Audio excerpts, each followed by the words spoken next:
enemy property. This word might sound stranger to you. That do we have property as enemy? Well, in the context of India, we do have enemy property. Hello and welcome to the In News series of Drishti IAS.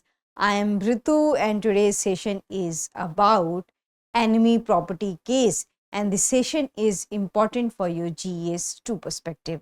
Moving towards the points of discussion part.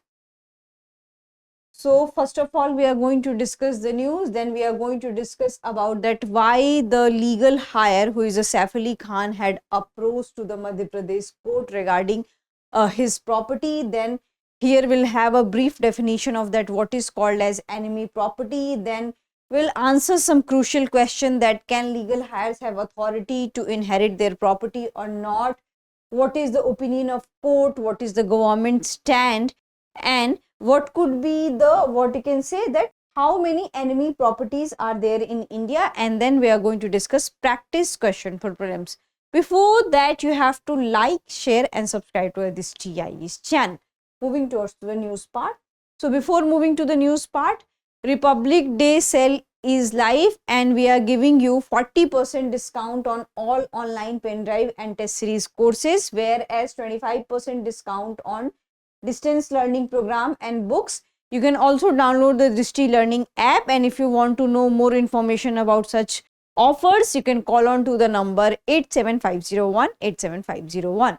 So coming to the news part, the news is that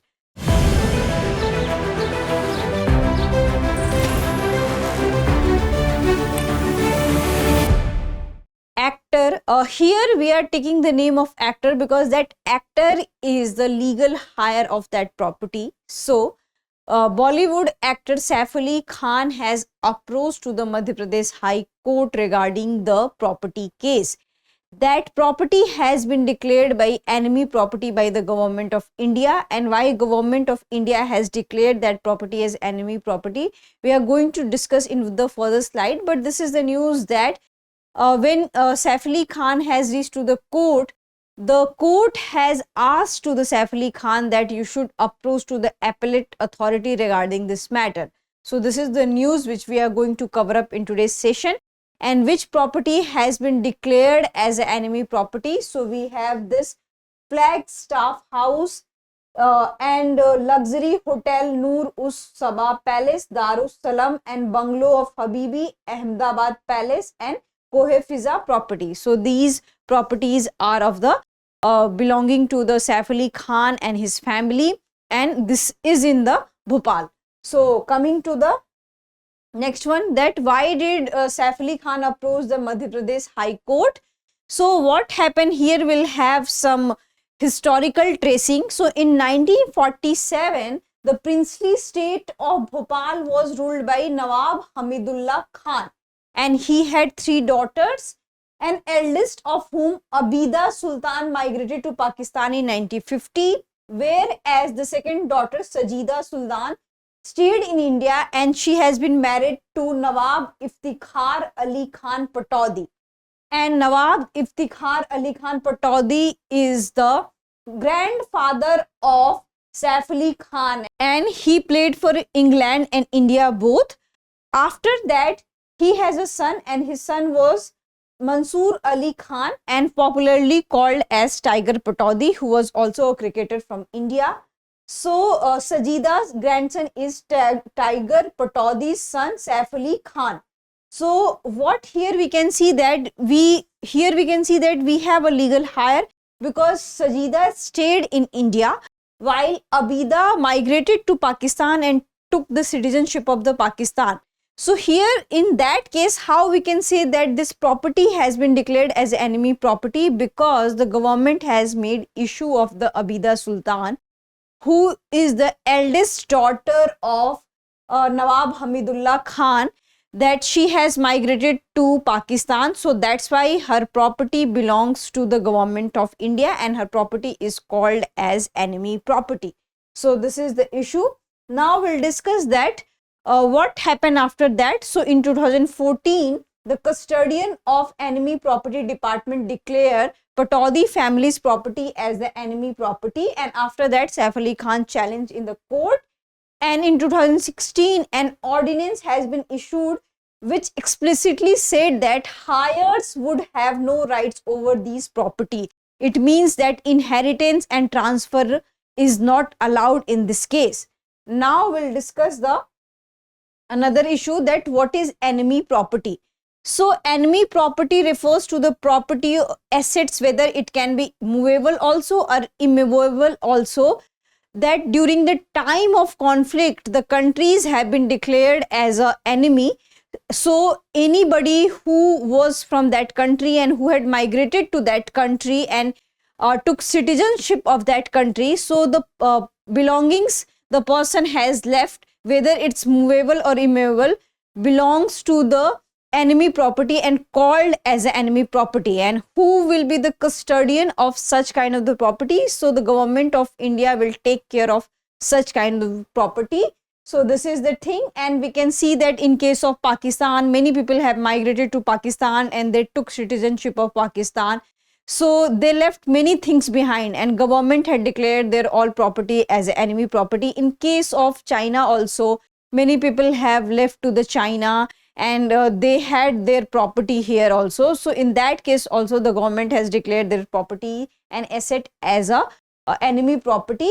And under the Defense of India rules formulated under the Defense of India Act 1962, these properties were vested with the custodian of enemy property for the India, and the custodian is tasked with managing these assets on behalf of the Indian government.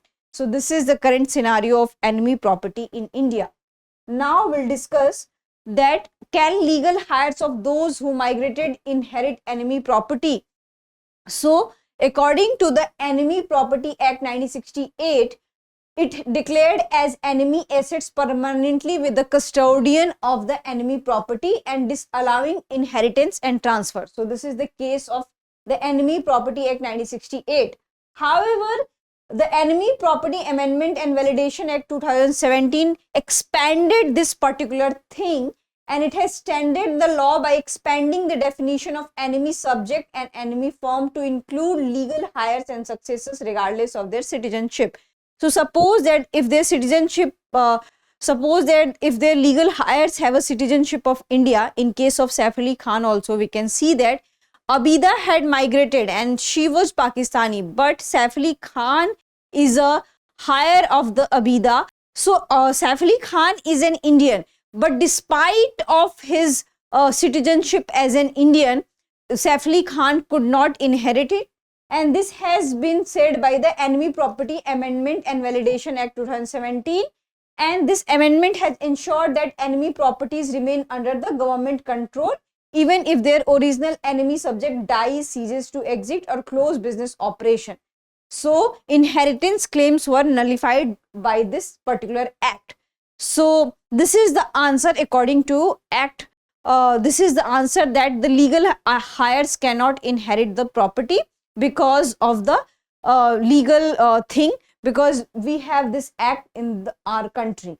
Now will come that what the court has decided. Do we have such kind of cases in the court? So we do have several cases in the court related to the property and enemy property especially.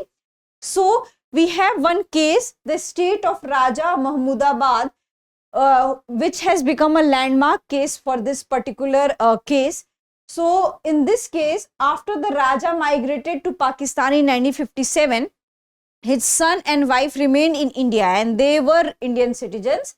So when the Raja died in 2005, the government said that this property is enemy property because Raja took the citizenship of Pakistan. So his son challenged this thing into the court, and the court had said that the court ruled in the favor of his son, and the court has declared that all this property belongs to the son of the Raja. So this has been the case of the, what you can say, Enemy Property Act. So now we'll discuss the another aspect, that what happens to an enemy property after its takeover. So we can see that we have one department and that department take care of the enemy property. So what happened if government takes any enemy property. So what we can see that there is a committee who establishes for that particular property, and the committee will decide that what is the worth and value of this particular property, and then they can also open for the auction, they can also preserve for the cultural heritage, they can also convert into the hotels. So it depends on upon the government that what they will do with such kind of the property and how they will utilize from such kind of the property. So it is totally into the government hands. So now we'll discuss that how many enemy properties are there in India. So on January 2nd, 2018, the Minister of State for Home Hansraj he told Lok Sabha that total 9,280 enemy properties had been left behind by Pakistani nationals and 126 by Chinese national. So we can see that how much amount we have as an enemy property.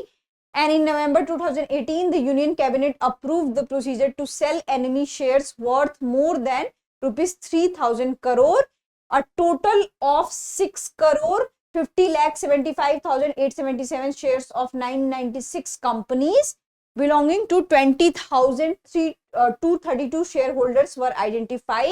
And in 2020, the group of ministers headed by Union Home Minister Amit Shah began monitoring the disposal of more than 9,400 enemy properties, which has a value of more than 1 lakh crore. So this is the current stance of enemy property in India, that we do have enemy property, and it is more taken from the Pakistani national who had acquired the Pakistani citizenship, and it is more than 9,000 and their worth is more than 1 lakh crore. So now we'll have discussion on the question part. Which of the following statement about the Enemy Property Act 1968 is correct? It allows the transfer of enemy properties to legal heirs in India. It permanently vests enemy properties with the custodian of enemy property. It permits the auction of movable enemy properties without government approval. It applies only to properties acquired after 1947. So you can answer this into the comment section. And this is all about the enemy property. We had discussed about that, what are the acts related to the enemy property, can legal heirs claim or not, what is the opinion of court onto this thing. So on the basis of that, we can decide that whether this property will be given to Saif Ali Khan or not, and if the matter will reach to the court and even the apex court, what would be the court's decision, because on the basis of the previous decision we can see that the ruling was in the favor of the legal hire. So in that case we can know that what would happen. So we'll see in future that what would happen, but for your examination perspective, you should remember that what is enemy property, what are the enemy property acts, what are the amendments, and what are the rules related to the Enemy Property Act. So thank you. Have a nice day.